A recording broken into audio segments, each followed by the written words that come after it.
The Muscatine City Council will come to order. Good evening and welcome, everyone. It's nice to see the council chambers with the Pledge of Allegiance. with the healthy thing. Greg, would you do a roll call, please?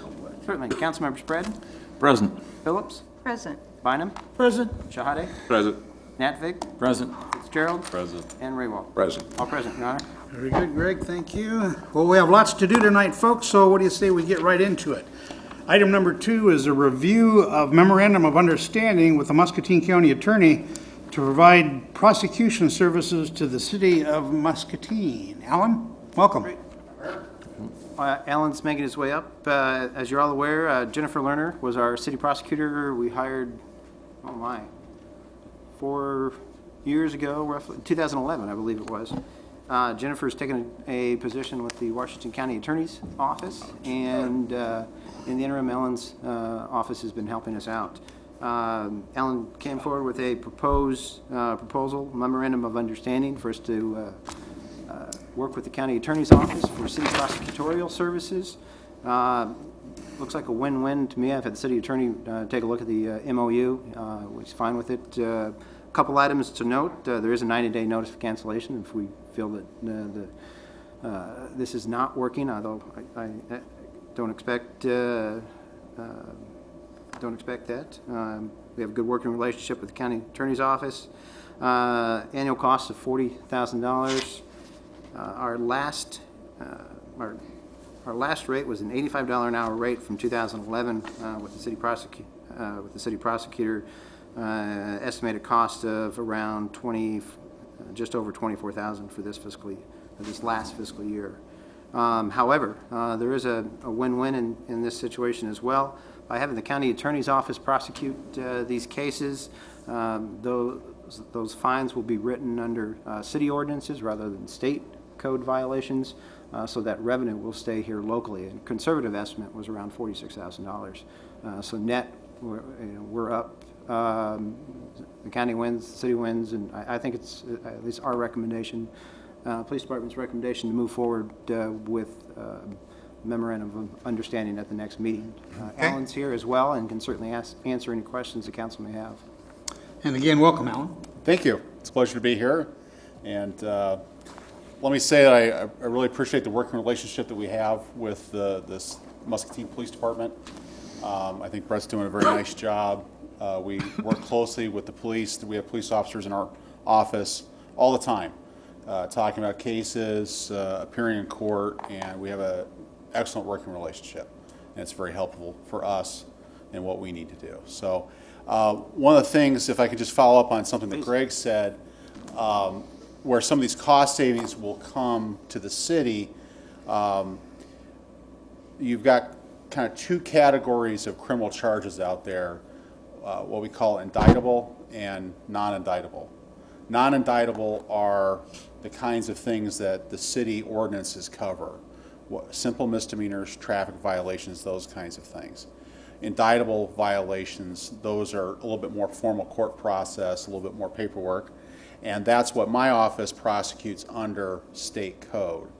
Now, the practice has always been that when we have a case where there's an indictable offense, like let's say operating while intoxicated, if you have a simple misdemeanor riding along with that, we've always insisted that we want to be able to deal with every charge in the case together, so we've always had the police write those simple misdemeanors that go with an indictable offense under state code instead of city ordinances, so that we have authority over everything that comes into the office.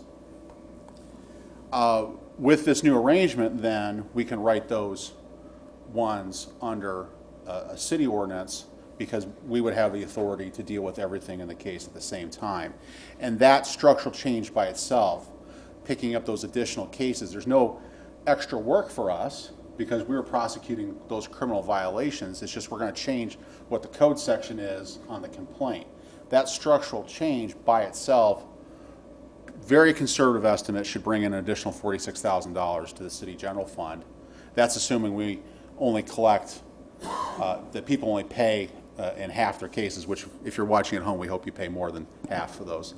And we will collect delinquent court debt. So that, but that assumption by itself, just that structural change by itself will bring $46,000 into it. Greg and I have been working together, looking at those numbers, and so we feel that that's a very reasonable number to put on that service. Frankly, I wish I had quoted Greg a higher figure before I knew that, so. Basically, those dollars are staying local rather than being sent outside of the city or basically to the state.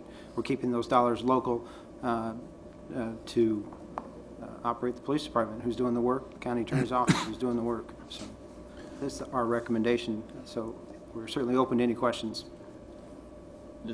Essentially, you're saying workload or delays or anything really shouldn't enter in under the, with.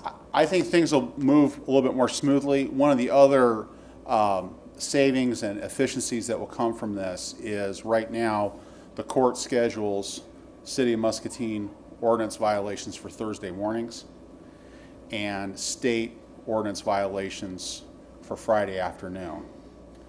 If we have this new system adopted, one of the things we're going to ask the court to do is schedule Thursday morning court for officers that work first shift and Friday afternoon court for officers that work second shift, and try to have court scheduled when officers are on duty anyway and avoid some overtime expenses.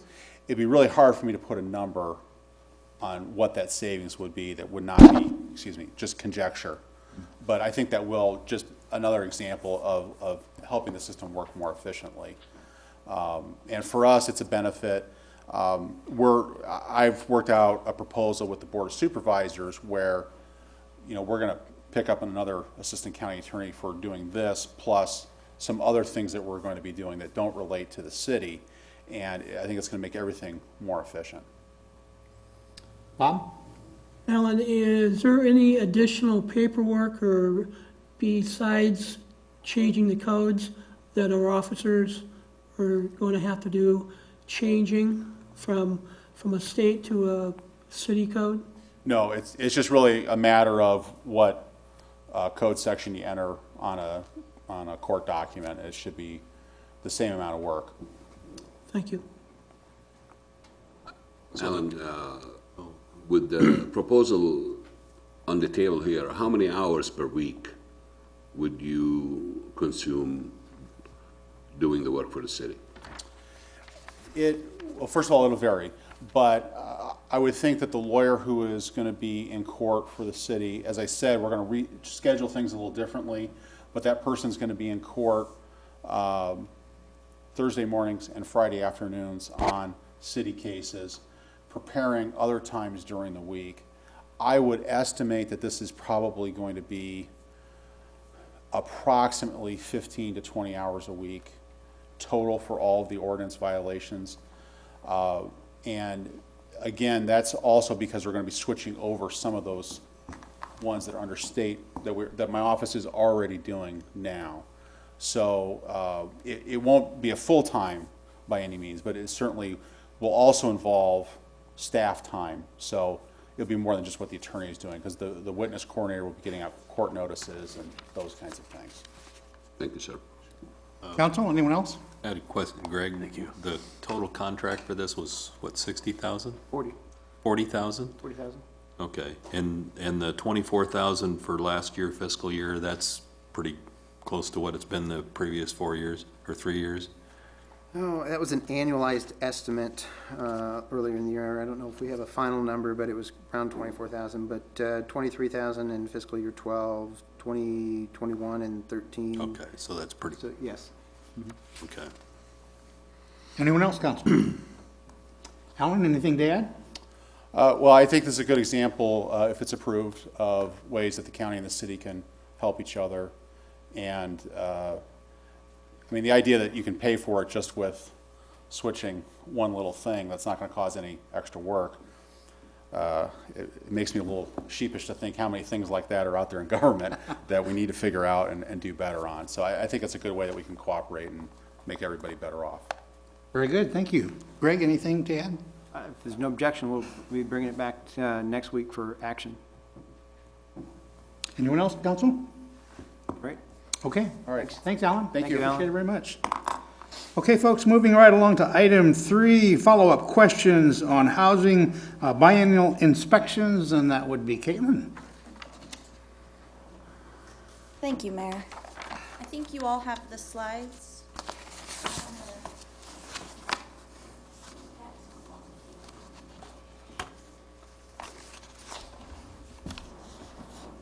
While Caitlin's bringing that up, I'm just going to quickly answer a procedural question that came up before the meeting. Tonight is simply an informational session. There was a lot of questions that came up at last week's, not last week's, at the last meeting on this topic. This is an informational session. If the council wishes to bring this back up for consideration, it has to be brought up by one of those 3 members that voted no at that meeting. It can be seconded by any individual on the council, but it would have to be brought up for reconsideration by one of those 3 members that voted in the negative. Okay. Thanks, Greg. So, as Greg said, I'm just here to kind of follow up on some of the questions that were raised by council following the last meeting that we had regarding this policy. And I want to start with taking you way back to budget time. I'm sure you all remember how our Section 8 administrative fee works. So that is the funds that we receive from the federal government to administer the Section 8 program, staff time, inspections, postage, all of those things other than paying out actual assistance. We've seen a decrease in administrative funding, and that's happening across the country with PHAs. It's just a reduction in federal funding, and it's been going down annually since 2012. This slide kind of shows a little more graphically how that's happening. So the green bar on the left is our administrative fee revenue. You see in 2012, we received just over $200,000. In fiscal year 2015, we're projecting $162,000. And then the second bar on each series there shows how that's affecting our fund balance. So we receive less funding each year, we use more of the fund balance. The fund balance has been reduced by 74% from the FY12 level. And with these cuts at the federal level, there hasn't been, until now, any recourse or relief on workload. So we're still serving about the same number of families. We've just had to make some changes in our operations in terms mostly of staffing. This year, the 2014 Appropriations Act did provide a little bit of relief, or the potential for it. So this is the act that sets funding levels for all federal programs. It did not provide any substantial increase in Section 8 administrative fee. On the slide before you saw, we're projecting that to be flat this year. But it did include language that allows for biennial inspections of Section 8 units. So as you know, we inspect annually currently, unless there's a complaint or concern raised. We also do inspections on any new units before we start providing any subsidy. But for an ongoing unit, we're currently inspecting annually. And HUD's offering relief to public housing agencies in the form of moving that to every other year. That Appropriations Act allowed those changes to happen, gave the authority for it, but did not say how it could be done. So that's why this didn't come to council until July. We knew it would be coming within the agency at a staff level, and we have been doing some research and planning on how we might implement that. So when the Federal Register came out on June 25th, which was effective July 1st, it provided the guidance on how that could actually be implemented at a local level. And of course, I brought that to you on July 17th. A number of your questions were about the projected cost savings, and I think it's important to hit on that because that's the reason that HUD's allowing this change to happen. So based on our current projections, we're expecting that this will provide a $23,000 reduction in administrative expenses from that administrative fee. And we're projecting that to come from mainly the housing inspector salary, for the time that he spends completing inspections and processing them. We're also expecting another $8,000 in savings from other administrative expenses. Of course, there's some office staff time in preparing these. There's a number of mailings with each inspection to give people notice and follow up and those sorts of things. And of course, fuel is an important expense when we talk about inspections. So with that $23,000 reduction in expenses, it would take our fund balance from $21,000 to $44,000 at the end of FY15. I think when we talk about this, it's important to know what we're talking about in terms of the impact and the number of inspections that we're doing. When we look at annual inspections, so if we omit special inspections, which are complaint-based, and new unit inspections, which are just a unit that hasn't been on Section 8 before and may not have been inspected recently by the Community Development Department, if we rule those out and we just look at the types of inspections that this policy would affect, this table shows you what we're looking at for changes. So we used some 2012 numbers, or council brought up some 2012 numbers at the last meeting, and I've given you an apples to apples comparison here. When we are looking at annuals, which is what's affected by this policy, we completed about the same number of inspections in FY14 as we did FY12. In FY14, more of those passed. So as we keep units on the program longer, those owners are more able to stay in compliance. And so the percentage failed went from 59% in FY12 to 49% in FY14. We expect that by doing these every other year inspections when it's phased in, of course, we're going to cut the annual rate of inspections in half for this type of inspection. So we'd be doing 171 per year, roughly, under this policy. I know that we've talked about fail rate quite a bit at the last meeting, and I know that a 49 or a 50% fail rate, 49%, excuse me, does not sound all that impressive. However, I think we really need to look at what those inspections are and what it means for those inspections to fail. So the inspections themselves are pass-fail in nature.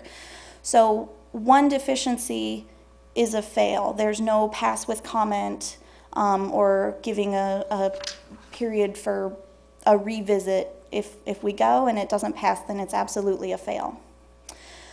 However, those deficiencies that are identified are not necessarily imminent threats to safety of the family or anybody around that unit. In FY14, in fact, we identified 16 life-threatening deficiencies. 12 of those were smoke detectors needing batteries replaced, and they were all abated within 24 hours. These are the most common HQS deficiencies, so if a unit has one of these items needing attention, then that inspection will fail, and that's what drives the high quality of Section 8 units, but it's also what drives that fail rate a little bit. So these are the most common ones that we see, and you can see they're mostly pretty light-duty things, removing extension cords, replacing cracked switch plates, putting new globes on light fixtures, and those sorts of things. In terms of the geographic distribution of units, we need to keep in mind that the Section 8 program does serve all of Muscatine County under the authority of our PHA, but 97% of the units that we subsidize are in Muscatine, and a council member had asked if there was a significant difference in what we see for passes and fails, and it seems to be fairly consistent within the county and then within the city itself. So what happens when an inspection fails? I showed you the numbers of units that fail on the first time around, and how the way that we're required to follow up is that if a deficiency is non-life threatening, so those cracked switch plates, that caulking around the bathtub, those sorts of things, The owner manager is given 30 days to make the repairs, so we schedule a follow-up visit. 98% of units pass on that second visit.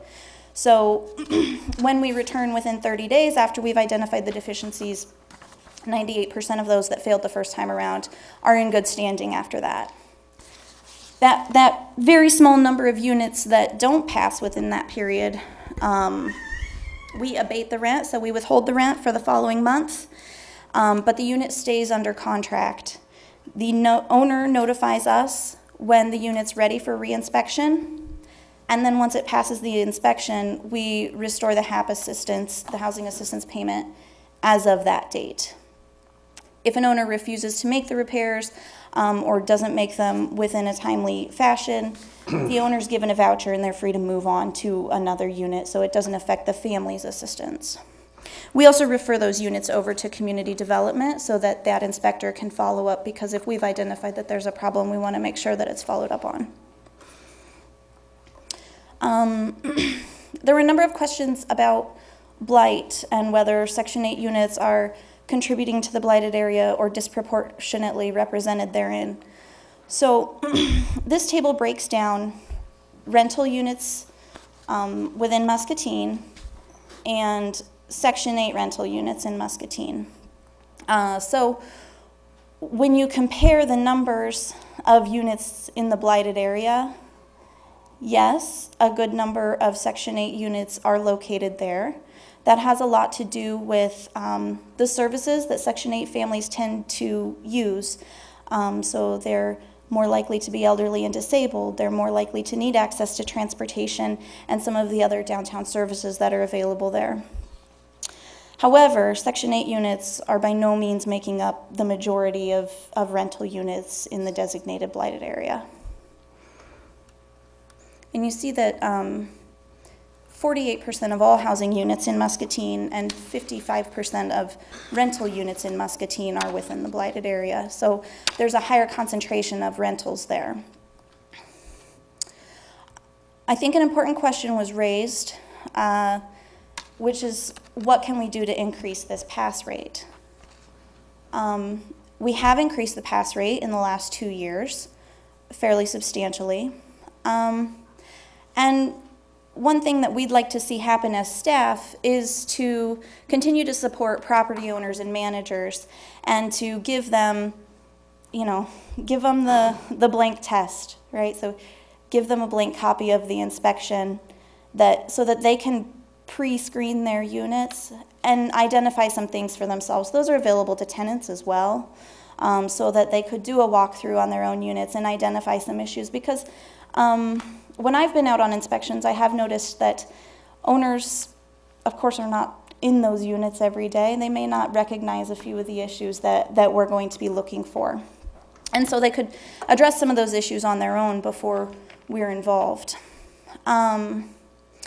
Also, we'd like to, if this policy was put in place, we'd like to notify the participants, the tenants, at the time of their annual income reexamination that there won't be an inspection this year, but we recommend that you walk through your unit and you look for these things.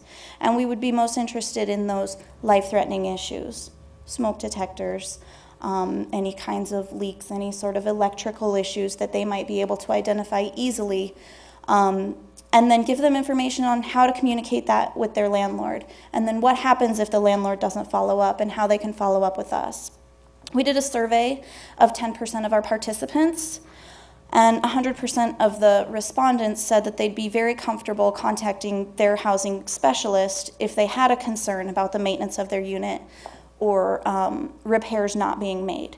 So I do feel very confident that with that complaint-based special inspection process that we already have in place, that tenants feel comfortable accessing us, and we can go and do an inspection if there is a concern raised. In terms of the perceived risk of going to an every other year inspection, it's important that we address that. That's the purpose of the inspections in the first place. So all new units would still be inspected. That doesn't change. Tenants and owners would be encouraged to advocate for themselves by communicating with each other, which we do currently encourage landlords and tenants to talk to each other about issues before they come to us if it's a landlord-tenant concern. And that helps them be better tenants and property managers. Again, 100% of participants that we surveyed said they would be comfortable contacting us if that first route didn't yield results. Also, as I mentioned at the time of the annual income reexamination, which we would still be doing each year to reassess the tenant's share of the rent, they'd be reminded again of what to look for within their unit. Our software vendor that we use has done a survey of public housing agencies in the U.S. to determine what they're doing with this policy, and 80% of those agencies said that they plan to implement this policy as a way to relieve their regulatory burden and control some costs. We felt that it was important to gauge the participants' concerns with this policy. And so what you see here is we gave them a statement and said, do you agree or disagree? And the statement was, biennial inspections would make my home less safe than annual inspections. And here you see that a large percentage of our participants, 68%, said that they disagree with that they do not feel that they're put at any more risk by having an every other year inspection as opposed to an every year inspection. 25% said that they agreed with that statement. We also asked whether they would prefer biennial inspections rather than annual, and 65% of our participants said that they agreed with that. And also I think that it's important to note that they felt more strongly in agreement with it. So half the number of people said that they strongly disagree as said strongly agree. So to kind of wrap things up here, with our current funding projections, we will run out of administrative fee balance unless some changes are made. We've already made a number of changes with the city's lean programs and making some changes to staffing, and we've done those things without reducing capacity of the program. This policy would save us $23,000, which would really help to boost that fund balance and keep us closer from that dreaded zero. And then the past inspection results, which we've reviewed, and the surveys of participants and some feedback, quite a bit of feedback that I've gotten from owners, indicates that this policy isn't going to put families at risk. I have contacted property owners who participate in the Section 8 program, and 100% of those property owners and managers said that they don't feel that this policy puts their units at risk for increased damage or increased concerns regarding housekeeping and those sorts of tenant issues. So I think this is an issue that's got a lot of support. And to kind of resume what Greg had said, or to repeat it, City Council, acting as the Board of Commissioners for our agency, has the authority to adopt this resolution to implement the biennial inspection policy. Our staff then are well prepared to implement it and to monitor those inspection results and the feedback from property owners and tenants to see if we're having the outcomes that we hope, and to make sure that those potential risks are mitigated in the way that we expect that they will be. And of course, as with all city programs, City Council has the opportunity to address any concerns that would be raised by that data by setting a new policy or returning to a prior policy. So I guess at this point, I welcome any questions that you have or any clarifications that you need. Council. Well, I personally like the idea of trying to educate the owners and the tenants on what the city, what the form is. If that has not been shared in the past, evidently, except at the time of inspection? Yeah, it hasn't been sort of mass mailed or anything like that. Okay, so that, they didn't really have a clear idea of the expectations a lot of times. They are informed as a new owner that doesn't have any current Section 8 units. Okay. They do get a packet of information of what they could look for. And tenants are also provided, when they start the program, they're provided with a workbook of what to look for when you're searching for a new unit.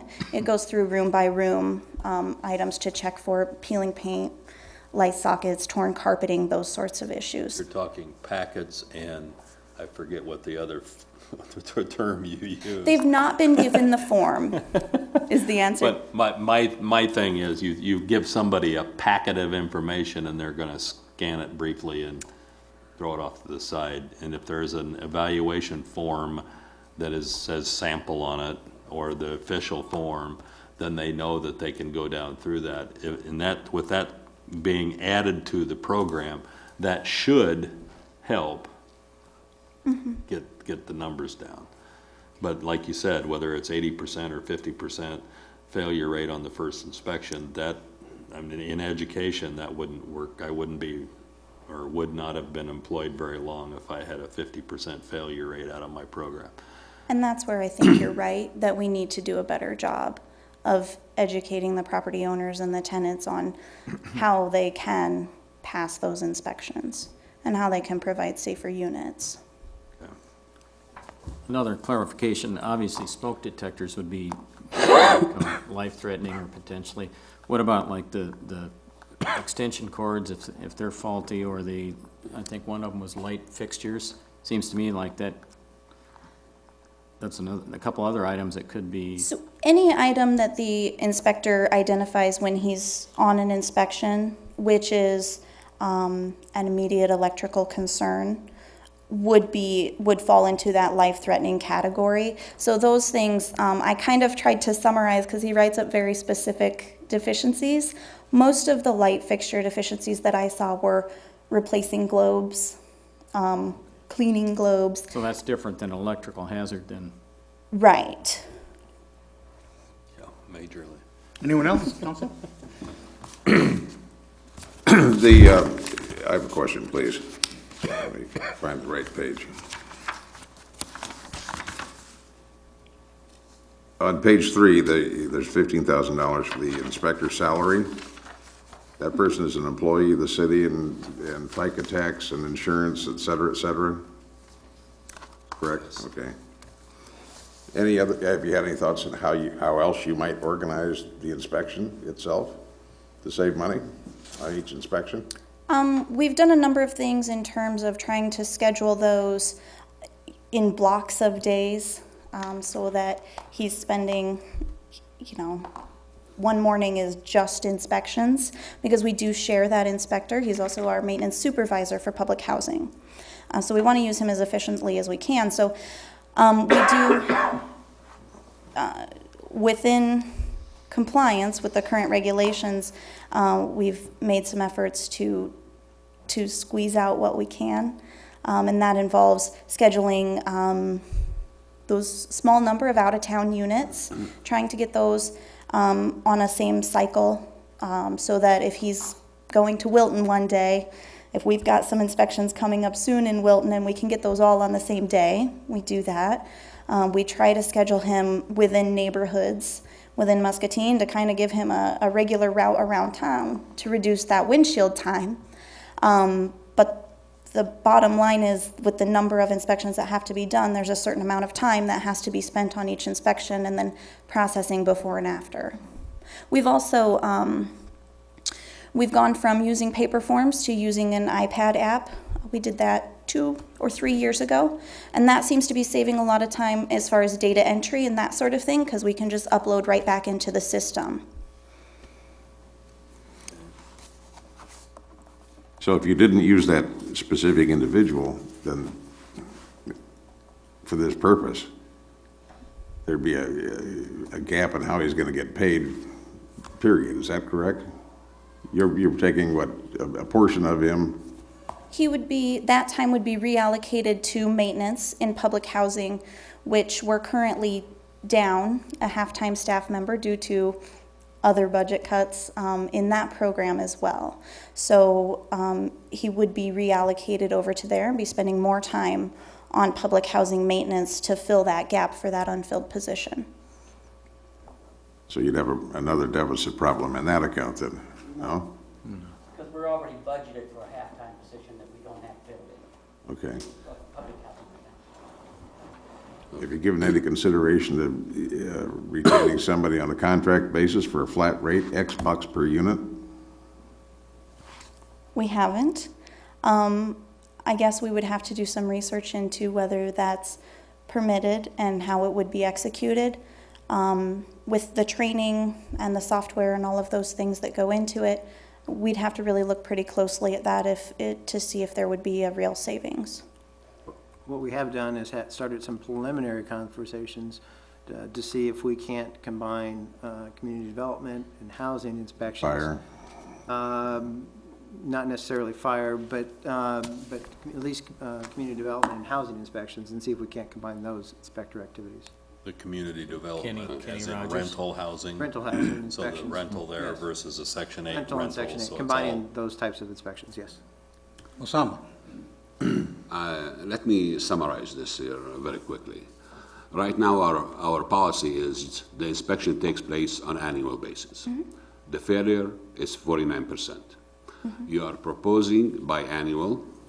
By doing so, you're going to save 23%, or $23,000, okay? So if you're doing it on annual basis and the failure is 49%, can you give me the percentage if when you're doing it biannual, what the failure will be every 2 years? I don't think we know that until we try I it. know, that's my question. I mean, I understand the saving of $23,000 here, but if we're doing it on annual basis and that failure is 49%, now you are moving to biannual every 2 years, where would that put us there? So that's the thing that I'm struggling with. I think mean, the it's- one point she made is, if we find out it's not working, we can always go back to what we're doing. How often you going to Okay. do that, though? So that's, Well, I think we can require a review of the program here. well, that's We what can make it have, there's an annual report, it could be part of their annual budget report, we can require that. I think one of the things we need to acknowledge is that we're in this position because of a cut in federal funding. At the same time, the federal government has given us regulatory guidelines to move to biannual inspections. So they're gonna permit the activity, and they're giving us guidance on how to do it. How it turns out, we don't know yet. I would say that when we look at that fail rate, of course, the life-threatening deficiencies that were identified were 14 in the last year out of 341 units. So Of which 12 were I batteries. understand, I mean, Gentlemen, it's, gentlemen, she's, she has. thank you. So absolutely, it's our mission to provide safe, decent, affordable housing for families. And as staff, we've reviewed the numbers, and we're comfortable that we can still serve that mission to the fullest with this policy and address that budget issue at the same time. Well, Caitlin, I have a question to that point, and maybe it's for Dick, but it almost looks like even with the savings, we're kind of heading towards some kind of a day of reckoning, or maybe we have to serve fewer people, or So here's the cycle of HUD funding in Section 8. The fewer people we serve, the less administrative fee we receive the next year. Our administrative fee funding is based on the number of families we serve, and then it's prorated according to how it's budgeted at the federal level. So that's why we've made these changes that have been allowed, that have been slight, to address that issue. But really serving fewer families is where the spiral begins. But you're right, this doesn't fully address what we're looking at in terms of the cuts. It's what's offered now. It's what's available to begin addressing it. Well, I could see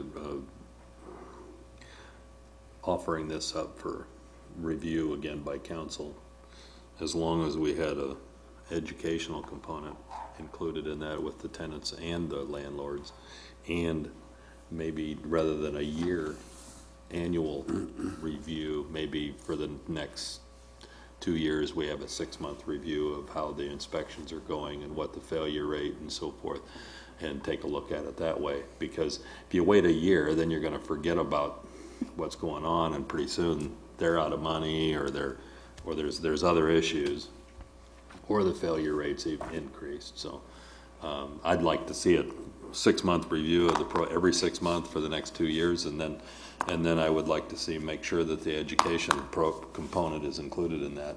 I don't see that you have any other recourse. Cutting the number of people on Section 8's a downward spiral on your funding anyway, so. I really believe that what Councilman Phil is getting to about that education portion is that there's no way but up by using your educational tools. Give them the form, emphasize to the form that you gotta do this, or this is what's gonna happen. I don't know of anybody in this world that won't go out and do his own research and correct the problems within his own unit, so that he won't get penalized. Caitlin, could you buy batteries and keep them in your office for those smoke detectors? We may with the cost savings, no, just kidding. Cheaper than going back. What I've seen when I've been on inspections is that a lot of the property owners either, they'll oftentimes have batteries with them while we're there, and then replace them if there is a problem. And, and I agree with the education component. I replace mine at the time change. Most families do, or many anyway. And I think that that's an area where we need to, as that is the bulk of the life-threatening deficiencies that we see, that's an area where we can certainly focus with tenants, because it's easy to address without any mechanical knowledge. They know what they're doing with that. And that addresses, like I said, the bulk of the life-threatening issues that we have. So what penalty is there for the tenant, other than if there's enough life deficiencies going on, the unit fails, they're required to move out, or do they get to stay there for the duration until it's re-inspected? What? With the landlord. So, if it fails the first time, we come back in 30 days. We just schedule that right up front. Okay. We're coming back this day. And 98% of them pass by the time we come back that second time. Those that don't, we abate the rent. So we would withhold at this point September rent. And I'll be darned if on August 31st we don't have those couple of landlords that are still out there knocking on the door wanting to know if we can come back and inspect. But what would happen if they didn't get it to passing is that tenant could be issued a voucher to move out and move to another unit. We can't continue to subsidize them in a substandard unit. Right. So really the only option that we can give them is to get that voucher and help them to move on to a more acceptable I unit. just wondered I kind of understood that part, but I was wondering about the time frame. If it's inspected, do you wait until the reinspection? If it fails the reinspection, they need to go find something within 30 days or 15 days, or? No, we, after that second failed inspection, the notice that we issued regarding the abatement states to the tenant and the owner that within 60 days, if it's not brought into compliance and passed inspection, we're terminating the HAP contract. Okay. So it remains under contract during that time, which means that during that time of abatement, the owner cannot charge the tenant our share of the rent. Okay. While we on this subject, can you tell me how many people on the waiting list for Section 8 right now? 56. 56. Thank you. Tom, any closing comments? No, a great many of the questions that were raised were mine. I think you all know that. I'd like to see us reconsider our action of July 17th, but I can't make that motion because I voted aye. So I'm asking somebody who voted nay to make that motion. I think I was one of the nays. I will go ahead and move here based on submitting a report on the progress every 6 months. With an educational component? That's- And I'd second that. Any more discussion? Can we vote this meeting? As long as he's sure he's one of the naysayers. I am pretty sure I was. Okay, It's a motion to reconsider. right. Yes.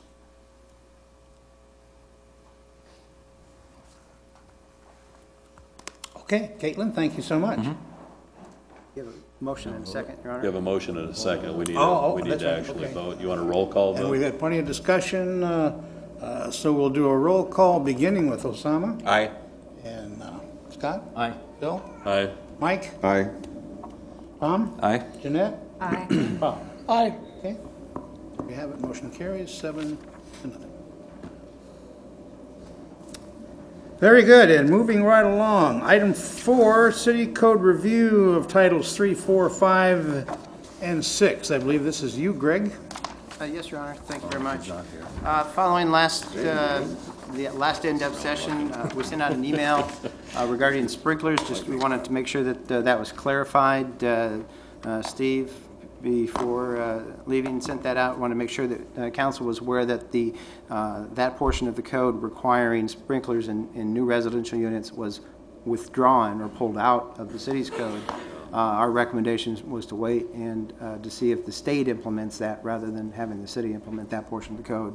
So just a reminder that that was not included in the city's ordinance, or specifically excluded. Outdoor dining is covered in the code as well. We have a draft chapter in there. After the season is over in October, Andrew will be meeting with the participants in that program, and subsequent changes will be coming regarding the outdoor dining program as well, just as an FYI. Tonight for consideration, we have titles 3, 4, 5, and 6. And again, process we intended to follow, this is simply a handoff tonight. I'll review some of the major changes, hand it off to council. You have an opportunity to review it. Send us your questions, and then we will answer those questions at the next agenda item after you've had time to review the code sections, and then we'll jump into the next sections as well with a summary. So tonight we have Title 3, Public Ways and Property. And I guess before I do that again, just a general reminder that global change was to remove all references to specific fines and fees where appropriate, and instead referred to a fee schedule in the appendix that could be adopted by resolution or changed by resolution in the future. We're also adding sites to current state code provisions governing particular ordinances rather than spelling those out in the code. Should there be subsequent changes of state code, we've simply referred to the citation. Title 3, Public Ways and Property. Main changes to this title I've highlighted in Matt Brick, our attorney, has highlighted in his memo, collapsing the sidewalk snow removal, street obstructions, and commercial pieces into one chapter. We have an additional piece on liability regarding sidewalks and abutting property owners. We've made that clear under the proposed ordinance.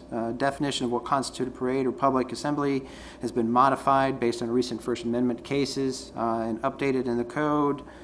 And the cemetery chapter, maintenance chapter, was modified again. A lot of these changes are basically to keep in line with court cases and updated state code compliance. Title 4, Revenue and Taxation Chapter. These are items, hotel, motel, tax abatement, tax increment financing are dealt with in these chapter. Again, this major change here was just take this from miscellaneous chapter to focus strictly on those revenue and taxation titles or portions of the code. And we've taken the urban revitalization, urban renewal tax increment areas and removed those from the codification and simply adopted them by reference. Those are adopted by resolution by the City Council. Title 5 is business regulations, licenses, alcohol, carnival, pawnbrokers, various business license peddlers, taxis, junk dealers, so on and so forth. are dealt with in this chapter. Liquor, I mentioned, wine, beer permit licenses, prohibited acts also associated with possession and distribution of alcohol, wine, and liquor. The cigarette chapter was modified to coincide again with with Iowa Code.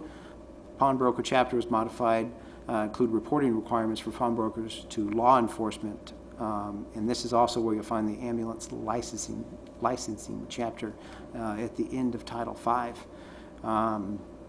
Title VI is Police and Public Safety. Again, this title was formerly the fire regulations. You'll now find those in chapter or Title 15. Now it's dedicated to police and public safety. Main changes in this chapter include collapsing most offenses into a general offense chapter, modifying the parental responsibility chapter, again, to report with recent case law on the matter. And there is an aggressive panhandling chapter in here based on discussions a few years back regarding panhandling. So I'd encourage you to take a look at that section specifically. The curfew is extended under this chapter from 11 p.m. to 12 p.m. It remains from 12 p.m. to 5 p.m. That's after discussion with local magistrates, myself, and then further discussion with the police department. Started at 1 a.m., moved that back to 12 p.m. Based on our recommendation from police department.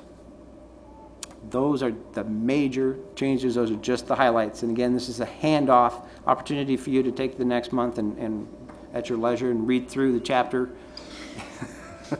Thanks. You're welcome. And again, if you have questions, I'd encourage you to email us those questions, and then we will place those on the next agenda and answer those for you at that time and have a discussion, and certainly bring any relevant departments that need to be here for those discussions. Any questions on that so far? Okay. No. I'm sure you've all gone through it already. Part of it. Part of it. Well, we've spent a lot of hours reading ourselves, so please, if you have those questions, email us those, and we will certainly get answers at the next meeting. Thank you very much. Okay, Greg, thank you. And the last item on tonight's agenda, item 5, cemetery steps presentation. Paul Carroll, you have some friends with you tonight?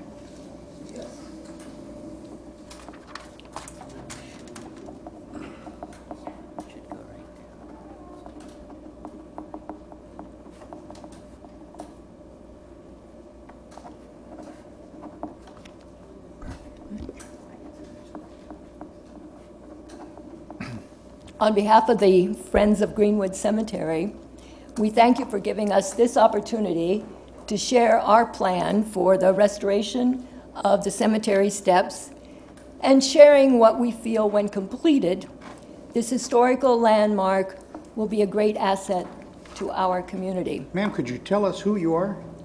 I am in just 1 minute. Okay. Thank you. Jan Knoll, Paul Carroll, and myself, Nancy Panther, will lead you through our proposal, telling you of our vision for reviving this legacy and bringing new life to the area. As many of you may know, 100 years ago, community members, our grandparents and great-grandparents that lived in the West Hill and South End area came before the City Council requesting that the city provide a walkway connecting the two neighborhoods. As a result of their petition, in August of 1914, the steps that number 225 were completed. The many residents of West Hill that worked at Roach and Musser factory in South End found their walking distance shortened greatly by 10 blocks each way, something that was welcomed by anyone who worked the long hours in a factory. These steps are part of our economic history and can enhance our present-day science and industry museum. The steps, this slice of history, unique to Muscatine, not only reminds us of our heritage and the importance of connecting people to people, people to places. It offers us one more pearl to share with those who visit Muscatine.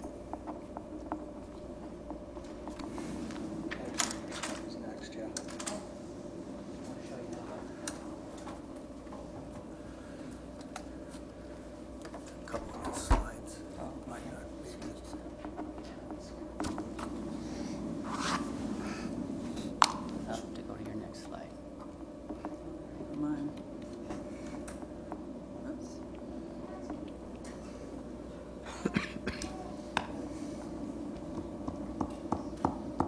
That's it right there. What I was saying. Up a couple. Excuse us. That's it right there. Oh, here we Oh, go. there- Oh, you there you added go. all that in. Back one more. Oh, you went a little fast. Thank you. There we are. Sorry about that. Jan Knoll. The Friends corporate entity was formed with the assistance of Dave Metz, who has helped with forming Friends corporations related to saving the old stone church and mill near Wildcat Den and the old barn under the Muscatine Area Heritage Association. Under that association, the Muscatine Area Heritage Association, the Friends Group has become an Iowa nonprofit corporation. We are also an IRS charitable organization with a 501c3 designation, and will have access to $2 million of general liability coverage.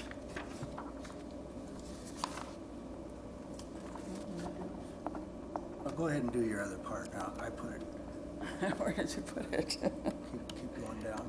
Oh, okay. Oh, you did. Sorry. Change up.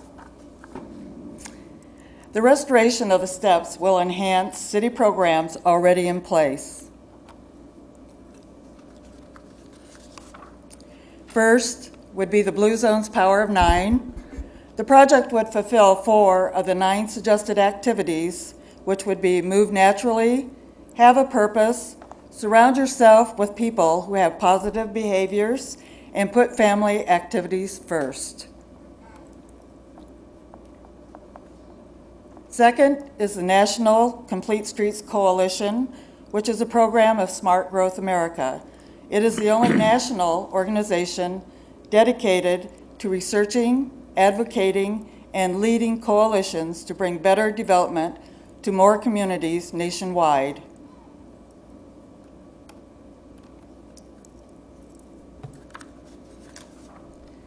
The third is the University of Iowa Graduate Study, which proposed a plan to improve pedestrian and bike traffic within the city. It also proposed filling in gaps in the existing trail and path system in our outer areas, such as near Franklin Elementary School and around Hershey Avenue and Grandview Avenue.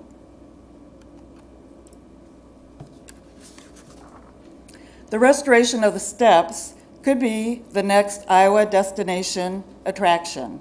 I would compare them to the cable car in Dubuque, Snake Alley in Burlington, and the swinging bridge in Columbus Junction. There are other funding sources that might be available for this project, and they are the transportation enhancement activities. It's for historic preservation, landscaping, and other scenic beautification, and the focus on facilities for pedestrians. There would also be funding for safe routes to school. This program empowers communities to make walking to school a safe and routine activity. It would also encourage children to walk to school. Those slides are, Oh, just finish. oh, that's yours. Okay, sorry.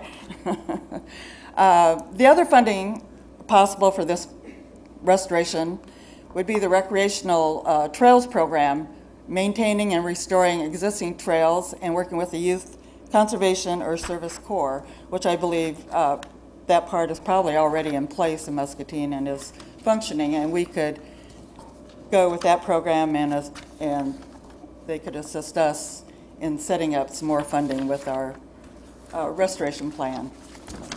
Thank you, and these are Paul's slides.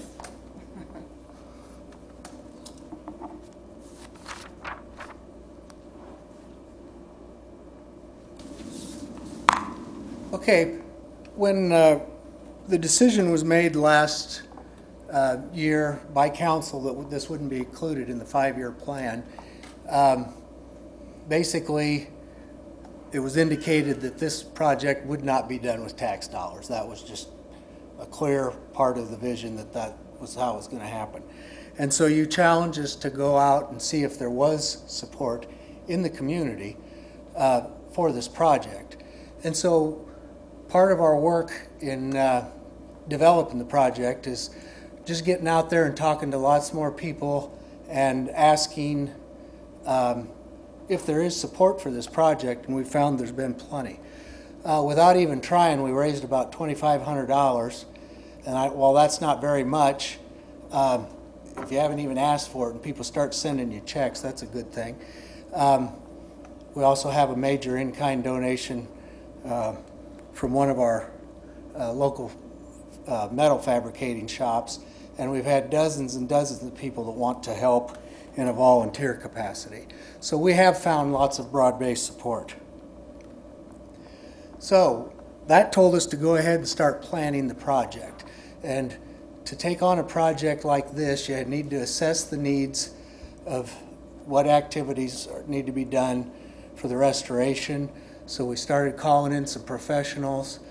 We'd already had a bid from a contractor, but we asked him to come in and give us some more information and update his bid. We started the cost estimating by several other professional contractors, and we started working on sustainability planning. So the physical restoration includes removal of unsafe trees, removal of some structurally unsound steps, enhancement of the existing tile system because there's underground water that caused a problem in a portion of the steps. Then obviously we need to replace the steps that have been removed at the top and those other ones that need to be removed because they aren't in good shape. We need to repair the ones that have deteriorated, and we need to install safe handrails that are approved by the city, probably on both sides of the steps to just make it as safe as possible. Next, we do some landscaping, and these could include a seating area above the street area or partway up the hill, as well as a seating area at the top of the steps. Also, then you need a short sidewalk connecting the upper seating area to the cemetery drive. Some elements of the landscaping could include some perennial that's supposed to be plantings for aesthetics and privacy, seating, and some interpretive signs, as well as, about the historical dynamic and information about the steps. Based on conversations with Parks and Rec and their conversations with the police department, we would follow their guidance on whether we want lighting and video surveillance as part of the project. I'm not ready for that one yet, so I want to have you look at some drawings. And Jan, will you pull these up front for everybody to see a little better? As part of our investigation, we had several professionals on site, including a person.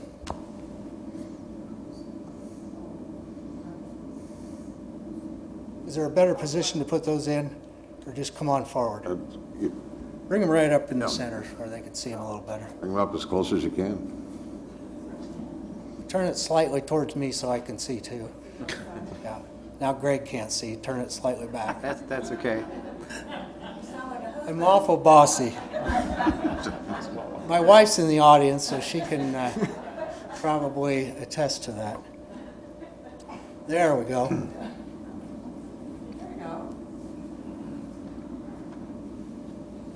What you're looking at is, I mentioned we had some professional help, and I solicited, or I actually had an offer from an old college friend that's a semi-retired landscape architect out of the Chicago area. And he's bored sitting around, and while he loves to come to Muscatine to play golf, he thought he could have some meaningful activities while he was here, and offered to help with a couple of projects, including the Alexander Clark interpretive area and the steps. And so he came in several months ago and spent a couple days surveying and evaluating the property. He also met with Joe Dixon, who's a person from the Soil and Water Conservation Commission here in Muscatine County, who's an expert in both soils and forestry.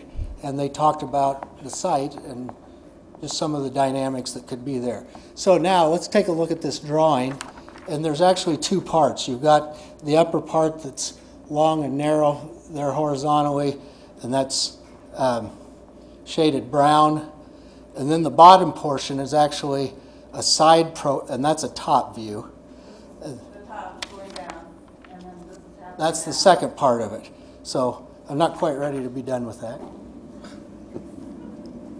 Sorry. I know, awful bossy. So this is the top portion of the steps, or the northern portion. And if you start at the left, that's the top. That's what a proposed seating area could look like. And then the dark brown steps, as you start down the steps, are ones that would have to be replaced. And then if you go about 2/3 of the way across, there's another short section in dark brown that needs replaced. And then all the way to the right of this picture, it shows another big section that needs to be replaced. Now, Jan. Paul, you say this is not the full... We're going to see the other half in just a second. Okay. That makes sense? Mm-hmm. Thanks, Hoppy. So here's the rest of it, and what's there on the left is what we've already described. The next little brown area is a possibility of a seating area that could be partway up the steps for somebody to have a break, and we'll look at a little more detail in that. So now, Jan, if you want to go to the next one. This is a landscape architect's rendering of what this could look like. The one on the top left is actually a top view of that, and what it includes is about a 12-foot square with benches, and then the sidewalk that would go to the right or the east. And he designed those benches so it would direct traffic to follow the sidewalk, because the way it is now, people, if you go straight up the steps and just cut through, you actually go over people's graves, and that's really not appropriate. On the right there is just a side view of what that might look like, with a couple people standing looking at the informational kiosk, and then the start of the top of the steps. The bottom left is just a construction person's side view of how you'd lay out the paving bricks with a substrata of some type of sand or gravel. Next one, Jan.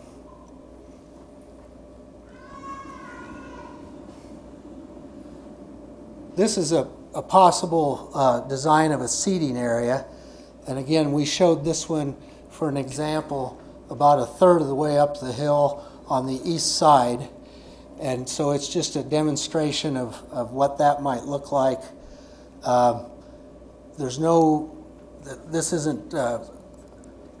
These seating areas could probably be a second phase, and we'd want to get some input from other experts about where to place at least this side one that goes partway up the hill. The top one obviously is at the top. So now in the next one, Jan. Our last slide just shows some more technical detail. There is a drainage problem. Part of the steps, a section of 7 or 8 steps, actually settled because the ground is undermined by a on-running spring. There are tile with an open tile outlet that go up to that section of steps.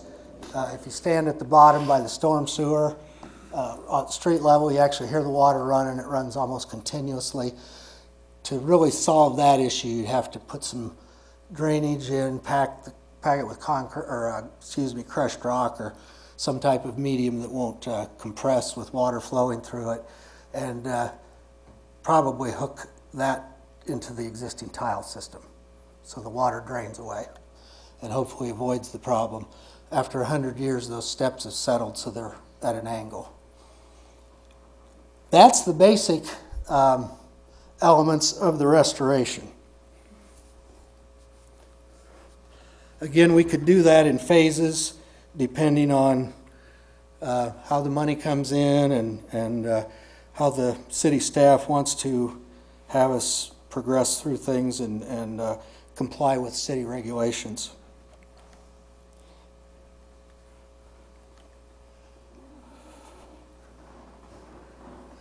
I'm going to talk just a little bit about a tentative budget. This is just a partial budget because we've left out one of the large potential items because if we take that step, that will involve professional services we probably wouldn't get for free, and so we have not invested in an engineering study. But we start with the removal of the trees. Freer said he would take out the damaged and unsafe trees for several $1,000s. He would be willing to work with volunteers to reduce that.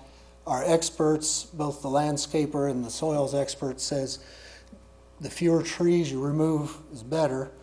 And actually you shouldn't remove a lot of the debris. You should drop it and leave it because that's what stabilizes the soil. When we had Carver bid the step restoration, that included one handrail, so that's that $37,750. Discussions with city staff is that they think it might be a lot safer with a second handrail system, and he estimated that at $18,275.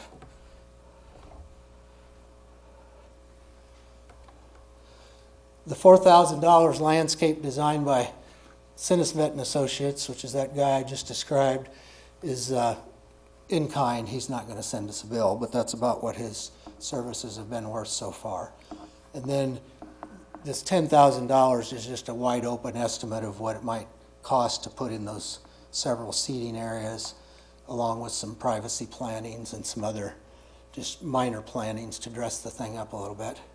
$2,000 for signage, for historical interpretations. We've looked at various kiosks, but we'd use kiosks that are on a single post with a tilted plate that would give you probably 18 by 24 inches of information. Pretty durable plastic, that's what we looked at, and you can get those for under $1,000 a piece. Lighting, and this is just kind of a guess, we have had some interest from Musco to give us some help with lighting. Simple low-level lighting really isn't very expensive. If you have lights and video, then you have to have electricity. And so we've talked to Power and Water, people of where the electricity could, electrical service could come from. It could come from the bottom because there's service right there. There's also service on the cell tower that's within about 100 and some feet from there.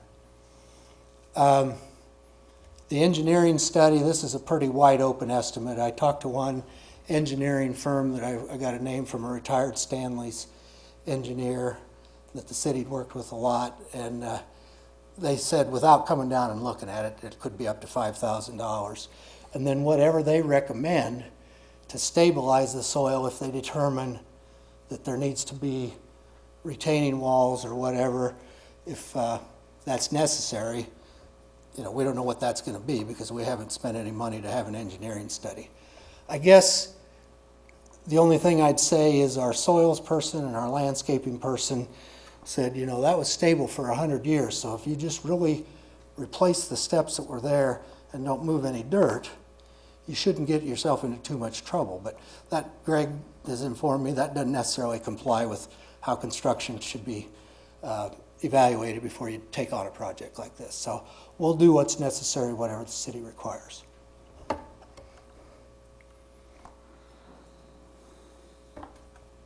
$20,000 for a maintenance endowment, and I have, a maintenance endowment can be invested various places. We got a banker sitting here, so I shouldn't cut him out, but he's also on the board of directors of the Community Foundation, and when we set up the Zoo Garden Endowment, we use the foundation.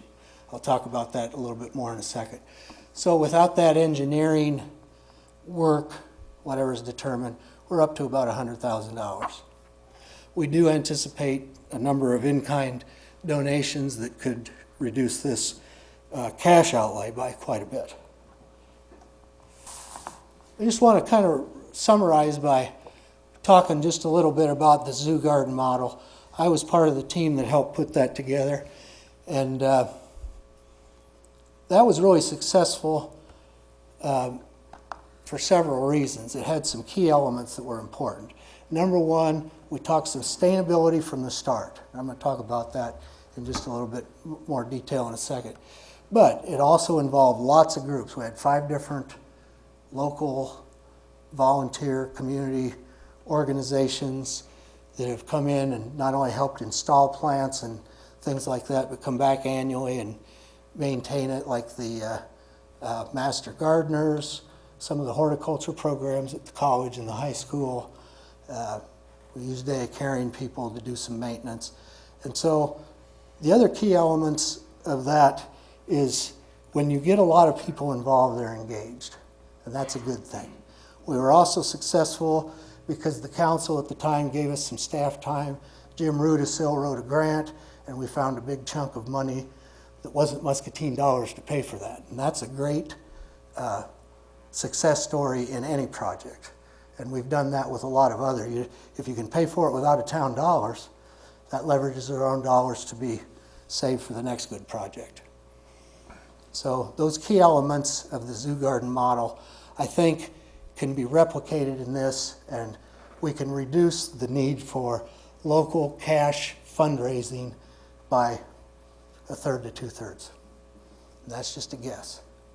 I would say this, probably the biggest,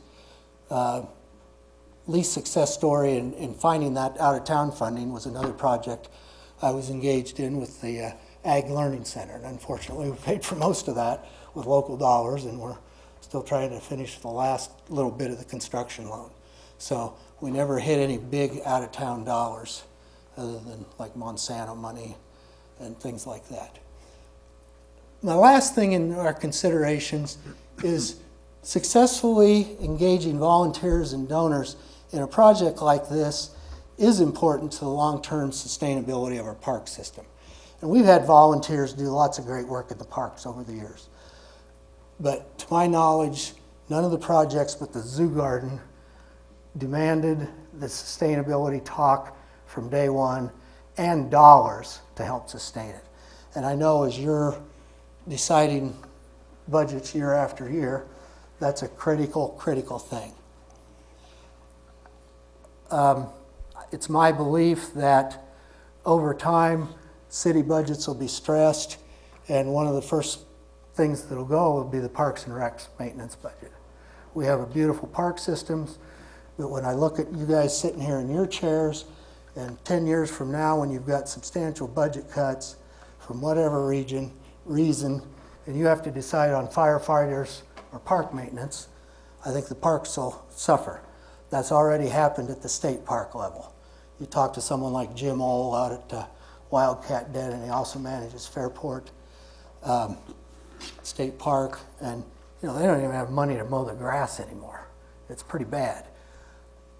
I think it's inevitable that that pressure will be on our park system to some extent in the coming decades. And so when you involve more people, they're more likely to be engaged and be part of that endowment that's the solution to the problem.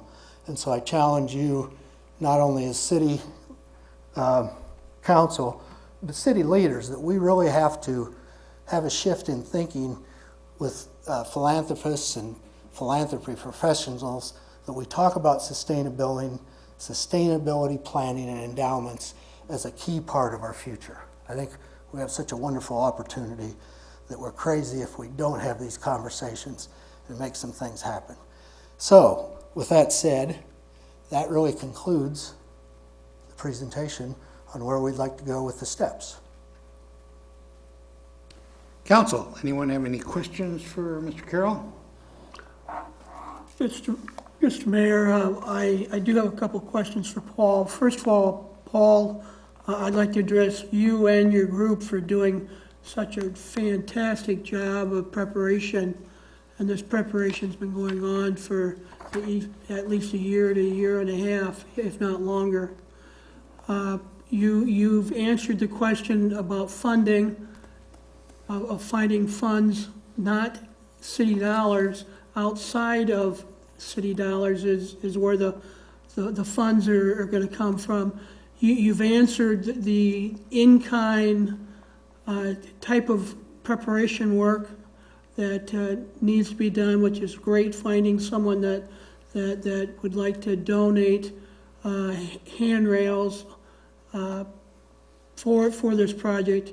And last but not least, the third question that I've heard about was, so the state ability. You've got a game plan on where the money is gonna come from, and you're setting it up for future expenditures. And I wanna commend you and your staff for doing that. Yeah, our staff's paid a lot. Passionate volunteers. Thank you for those comments. Anything else? Paul, what is your funding balance right now? Oh, just $1,700 or $1,800. We really haven't gone out and done a hard solicitation because we felt like there was a lot of unanswered questions, and you can't go to major donors unless you have a budget. And we really weren't prepared to do that. And of course, I discussed that we have a couple more steps to take there with the engineering work to finalize our The other thing I budget. didn't keep up with was, I think somebody mentioned a $2 million insurance Yes. fund that you have. By becoming part of the Muscatine Area Heritage Association and becoming a member where we pay a prorated share of the insurance, we have $2 million of liability coverage as a group. And those groups include the Friends of the Mill, the Friends of the Old Stone Church, the Friends of the Barn, the Muscatine County Buckskinners, the Genealogy Society, and I think I left somebody out, but I can't remember who. So, Paul, I'd agree with Bob that you've clearly put a lot of work into this, and it's also commendable that you'd think about ongoing, the ongoing maintenance, the foundation and that portion of it. But at least to me, it seems like there's still quite a few. This was a kind of a wild shot guess estimate and for the different segments. So I think, just in my mind, I'd like to see those. firmed up a little bit. Yeah, because. Makes sense. Because. And here's what I would say, before we would come back and actually request a vote by city council to give your final rubber stamp on this, we would put together a packet of materials that would include better, real numbers, so we know with more detail, and also our letters of support, and also in writing our pledges from some of the in-kind donors, because you got to know, are they serious? So if you've got it in your hand, then if you've got a pledge letter saying that, it's going to give more credibility for you folks to make a decision. Yeah, they've got their ducks in a row. One other follow-up question. You had the one estimate from Carver. Do you have any other quotes from the, as far as the, no? Again, until we had really more, we really had an indication that we were going to make this thing happen, we haven't gone to other contractors. We can certainly do that, and we got to figure out, how the bidding process works with us versus if it's a city bid, and, we got to work through those details, but we'll figure all that out with city staff. They're good at answering those questions. Sometimes specifications have a way of raising the.